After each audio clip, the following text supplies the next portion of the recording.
Mesdames, Mesdemoiselles, Messieurs, bonjour. Vous êtes sur la chaîne Live Doctors et nous avons le plaisir aujourd'hui d'accueillir le professeur Michael Greenberg. Bonjour monsieur. Bonjour. Merci d'être avec nous, encore une fois, car maintenant vous êtes un habitué de Live Doctors et je voudrais signaler que vous avez été vu des dizaines et des dizaines de milliers de fois par nos auditeurs et nos téléspectateurs qui ont apprécié les premières vidéos que nous avons faites avec vous. Vous êtes, je le rappelle, professeur de gynécologie obstétrique et de médecine de la reproduction, et vous êtes chef de service à l'hôpital Jean Verdier de ces spécialités. Aujourd'hui, nous allons parler de l'infertilité masculine et féminine. Alors, d'abord, une définition de l'infertilité. L'infertilité, c'est, on va dire, simplement le fait de ne pas arriver à concevoir, de ne pas arriver à avoir d'enfant. Que ce soit pour une cause qui va être masculine, qui va être féminine, ou qui va atteindre les deux membres du couple.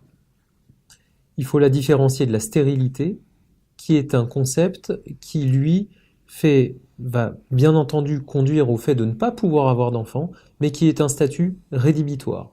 Par exemple, le fait de ne pas avoir de spermatozoïdes pour un homme fait qu'il est a priori stérile, il ne pourra pas avoir d'enfant, sauf aidé par la médecine. Pareil pour une femme, si elle n'a pas d'utérus, ou si elle n'a pas de trompe, ou si elle n'a pas d'ovaire, c'est un statut ferme et définitif. Donc, après cette définition, envisageons les causes de l'infertilité masculine. Alors elles sont multiples. Elles sont multiples parce que elles peuvent soit survenir très tôt dans la vie, parce qu'il y a des causes qui atteignent déjà l'homme déjà avant la puberté. Ça peut être des hommes qui ne feront pas de puberté et qui n'arriveront pas qui n'auront pas du coup de développement au niveau de la production de spermatozoïdes. Et puis après, il y a des choses acquises. Globalement, l'immense majorité des couples qu'on peut recevoir en consultation sont des hommes qui ont une fonction sexuelle tout à fait normale, qui ne se savent pas infertiles, et qui, à la faveur du fait de se retrouver avec leur compagne dans l'impossibilité d'avoir des enfants, vont consulter, vont réaliser un spermogramme qui va mettre en évidence différentes anomalies.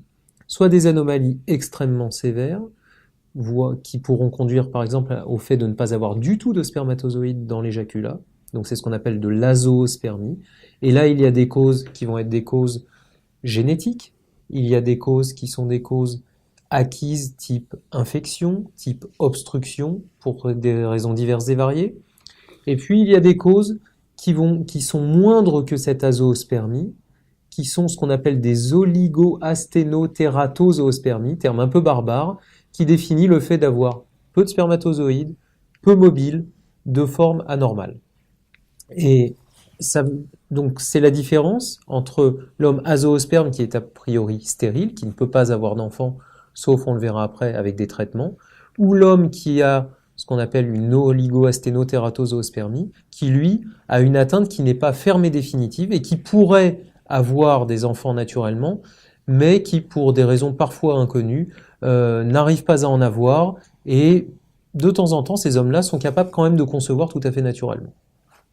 Professeur Greenberg, je vais prendre l'exemple d'une consultation. Je reçois un patient qui vient me parler de ses problèmes et me dire qu'il n'arrive pas à avoir d'enfant.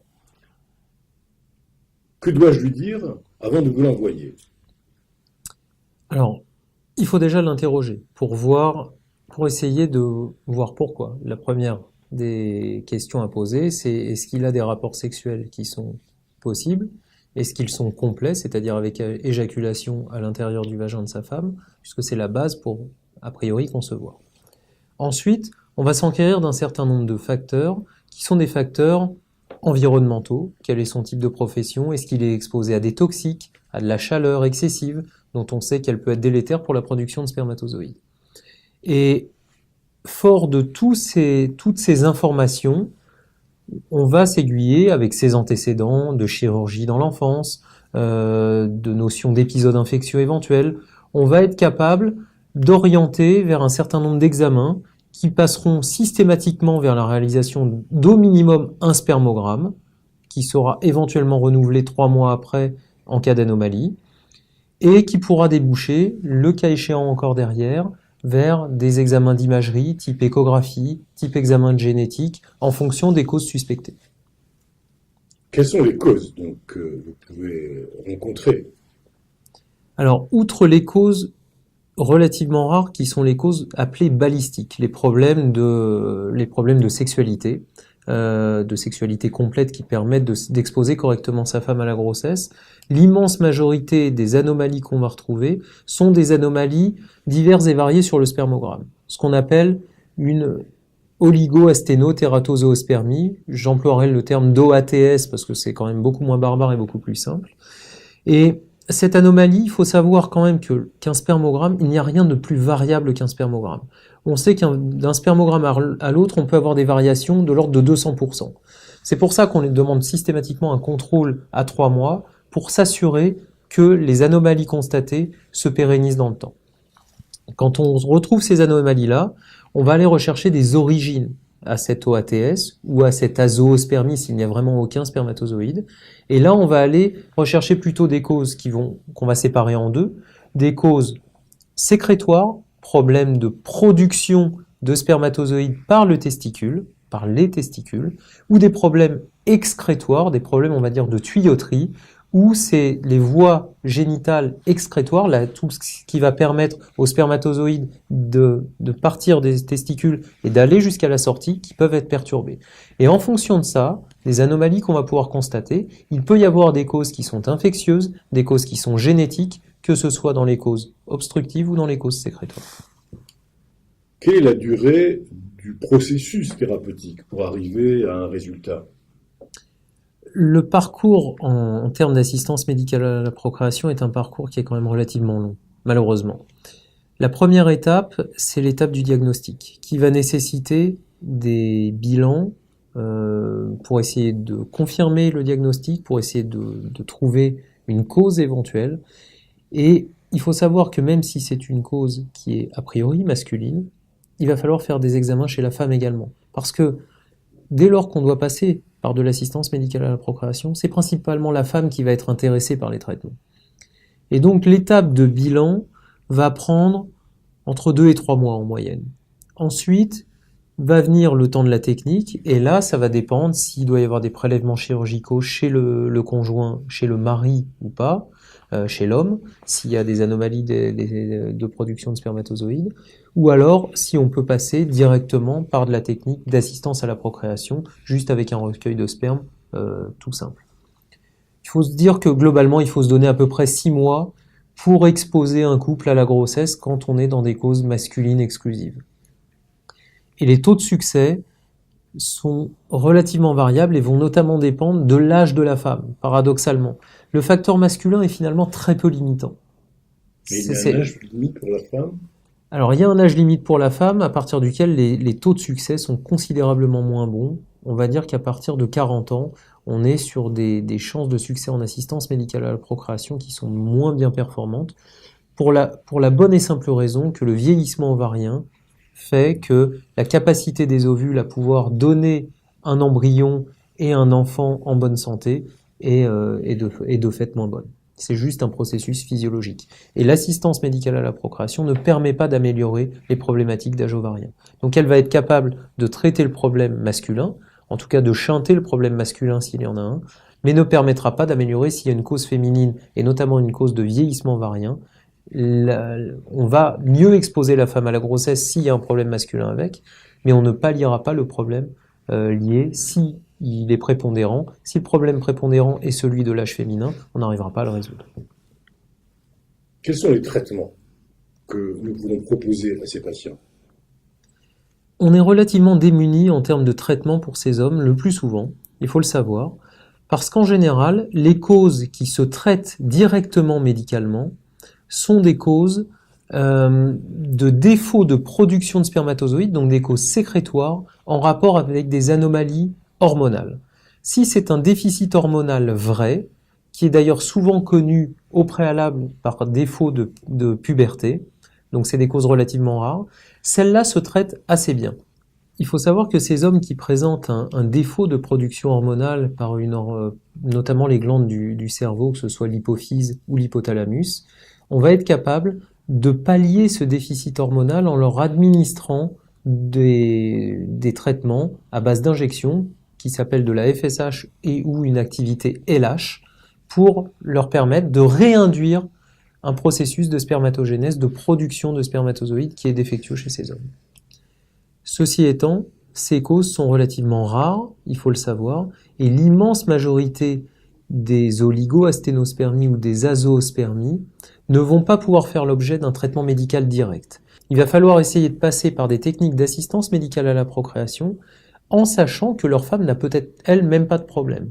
Et ça veut donc dire que c'est une patiente, leur femme, devra recevoir un traitement relativement lourd, de type fécondation in vitro, on y reviendra, pour pouvoir pallier à ce problème qui est exclusivement masculin. Et donc, on va faire, soit on est capable maintenant, avec les techniques modernes, même quand il y a très très peu de spermatozoïdes, de pouvoir faire de la fécondation in vitro. On n'en était pas capable jusqu'à il y a une vingtaine d'années. Avant, il fallait avoir des milliers de spermatozoïdes à mettre autour de l'ovule pour qu'un seul aille féconder. Et il y a une technique qui est apparue en 1992 qui s'appelle l'ICSI, l'injection, la micro-injection de spermatozoïdes, où on va être capable, à partir d'un seul spermatozoïde, de forcer le processus de fécondation et de faire rentrer, en quelque sorte, le spermatozoïde à l'intérieur de l'ovule, ce qui permettra d'obtenir une fécondation et donc un embryon. Et donc, ça explique que cette ICSI, elle a finalement révolutionné le traitement de l'assistance médicale à la procréation. Et en améliorant les résultats et en permettant à des hommes qui étaient à l'époque considérés quasiment comme stériles de pouvoir avoir des enfants, elle a aussi en quelque sorte freiné la recherche, beaucoup chez le masculin. Parce que dans toutes les causes masculines, on s'est dit, on n'a plus besoin de chercher, on a l'ICSI, on a quelque chose, on a une solution. Il nous suffit d'un spermatozoïde, on va pas s'embêter, ça suffit, c'est pas la peine forcément de chercher. Et donc ça a quand même considérablement freiné la recherche dans le domaine de l'infertilité masculine. Mais fort heureusement, cette technique, elle est d'une immense aide au quotidien. Elle est utilisée dans quasiment le monde entier maintenant, puisqu'elle a permis la naissance de dizaines de milliers d'enfants, pour ne pas dire des centaines de milliers d'enfants. Et en fait, cette technique fait quand même, on sait que cette fécondation in vitro, même si on utilise l'ICSI, pour la rendre encore plus performante, il va falloir essayer quand même d'améliorer le sperme. Parce que ces hommes qui sont en OATS, qui ont une production faible de spermatozoïdes, on sait que s'il y a des facteurs environnementaux du type tabagisme, du type varicocèle, des dilatations des veines autour des testicules, des expositions à des toxiques, si on est capable de les soustraire à cet environnement défectueux, on va améliorer la qualité des spermatozoïdes et on va donc améliorer les résultats de notre ICSI. Donc c'est absolument indispensable. La dernière chose qu'il faut décrire dans ces causes masculines, ce sont les patients qui sont azoospermes, ceux qui n'ont pas du tout de production de spermatozoïdes. En tout cas, pas du tout d'excrétion de spermatozoïdes. Ils peuvent en produire pour certains et ne pas être capables de les amener jusqu'à la sortie, en quelque sorte. Ces hommes-là peuvent faire l'objet de prélèvements chirurgicaux de spermatozoïdes.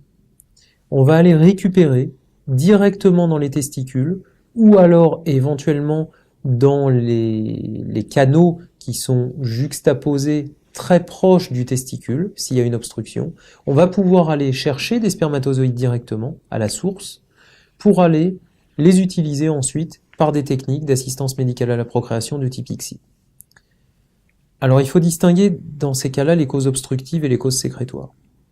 Quand c'est un problème d'obstruction, quand c'est de la tuyauterie, on va dire, on a quasiment des spermatozoïdes à chaque fois qu'on va les chercher en chirurgie. Donc ce sont des facteurs de très bon pronostic de cette chirurgie des spermatozoïdes. Quand on est sur des problèmes plutôt sécrétoires, des problèmes de production de spermatozoïdes, là on est beaucoup moins performant. Et on a des techniques de microchirurgie pour aller essayer de disséquer, de trouver des petits îlots à l'intérieur des testicules qui seraient producteurs de spermatozoïdes pour aller les chercher, les identifier et essayer de récupérer des spermatozoïdes qui seraient utilisables. Il faut savoir qu'on y arrive dans un cas sur deux uniquement, malheureusement. Mais un cas sur deux quand même. Mais un cas sur deux quand même. Il faut savoir que sinon, les alternatives pour ces hommes-là, quand on n'a pas de spermatozoïdes, ça va être de basculer sur du don de sperme éventuellement ou de l'adoption. Donc des projets alternatifs complètement différents. En tout cas, vous avez amené beaucoup d'espoir dans vos réponses à toutes ces personnes qui pourraient présenter ce problème.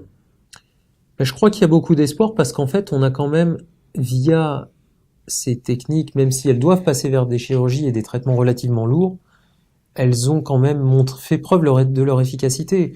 Et je crois qu'aujourd'hui, même si on sait que la qualité du sperme, d'une manière générale, dans le monde entier, s'est altérée depuis 30 ans, liée à des facteurs environnementaux notamment. On sait que même si on a des altérations de la qualité du sperme, on a des traitements qui doivent permettre de pallier quand même, dans un grand nombre de cas, ces anomalies.